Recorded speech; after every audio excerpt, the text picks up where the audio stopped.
Hello, friends. I just finished another book, so coming on here to give a little bit about it. It's The Tea Girl of Hummingbird Lane. I picked this one. Well, the librarian helped me find it because asked her if she had anything like the book Snowflower and the Secret Fan, which this author also does. I used to have that book until we were moving, and somehow my big box of books got thrown away somewhere, so I'm gonna have to buy it again and starting my book collection over. So yeah, so she recommended this one, and it is a long read, but it was really good. It starts off kind of talking about how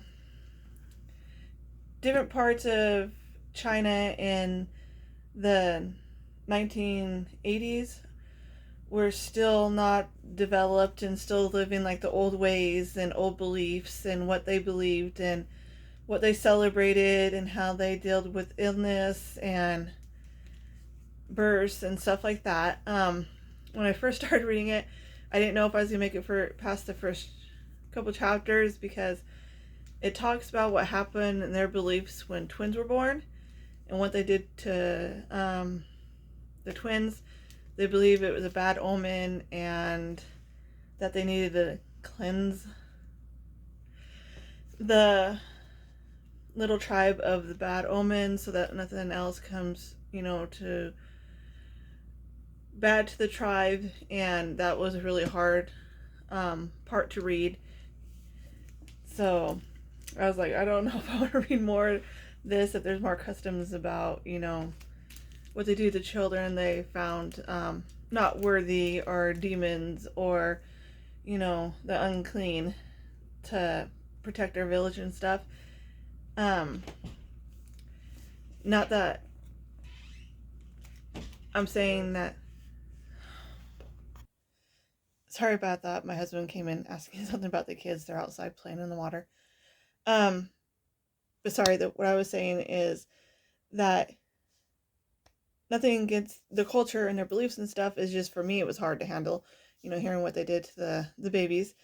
But it does go on to talk about other culture and their beliefs of marriage and learning and the roles of the men, children, women, and um,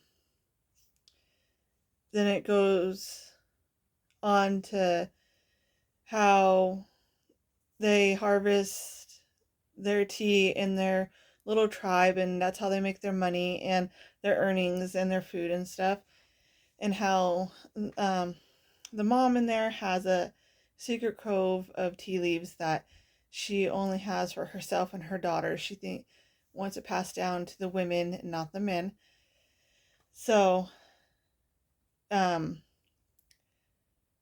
they go on to tell about that being passed on to the women through the years and how most things aren't passed on through women. They don't, have the rights and stuff, but that was the one thing she was able to give her daughter and hopefully her granddaughters and pass it on. But then it starts talking more about the hardships that went on and how the girl thought she was going to get married to a boy that she liked there, and then, being able to start a life. And she had starting schooling that she thought was going to help her, like, with communications with the new people who were coming into the area for the tea leaves, to do communication and business and stuff with, and hopefully move on to higher schooling and stuff. That was with the help of the teacher that was in the village. But of course, it got derailed with things that happened between her and the boy that she does end up marrying. And what happens when he leaves, she kind of finds out, she's pregnant, but she didn't get married before he left. And so it kind of rolls into everything that they had to do to protect her from her losing her child because of, their religious beliefs and stuff with unwed children. And so kind of moves through her life. And then it talks about the tea business. The author Lisa C does a lot amount of research, and she puts it like into her story, and at the end of the book explaining how she got the information and what she went through to write the book. So she always goes off of other people that she's talked to who's gone through what she's writing about, or like the tea business and the tea trade and the tea serving ceremonies that they do and stuff.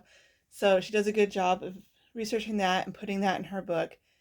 And towards the end, things get better, and then you're hoping for a good ending because her having to give up her child and stuff like that, you're hoping for just someday be reunited, and at the end, it's really sweet.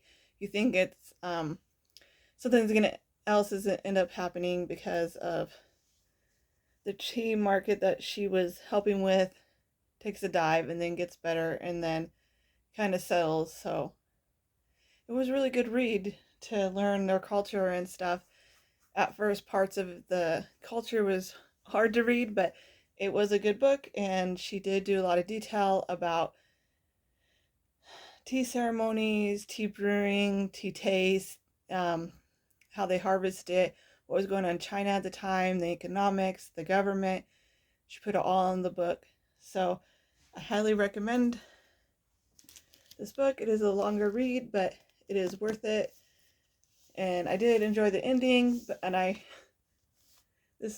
not sure when this was, so I wish she would have wrote a book after this about how this ended, about the family dynamics afterwards.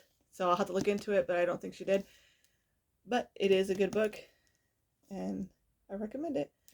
So hope everybody's doing well, staying cool. Parts of the country is really, really hot. It's almost 90 today, and it's supposed to get almost to 100 the next few days. So stay cool. Enjoy your reading. Bye.